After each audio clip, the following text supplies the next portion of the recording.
Hi everyone, welcome back to my channel. In this video I will show you how to fix unsent message problem on Instagram.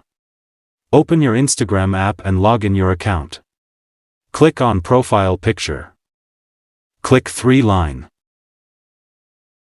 Go to Settings and Privacy. Now scroll down. And log out your account.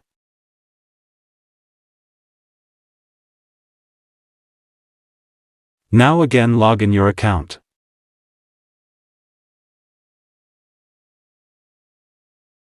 Now check problem solve or not. This problem is solved by logging in and logging out. So you can try it. Hope the Instagram unsent message problem can be solved. Thank you for watching this video. If you want to get more update video, hit the subscribe button and turn on all notifications icon.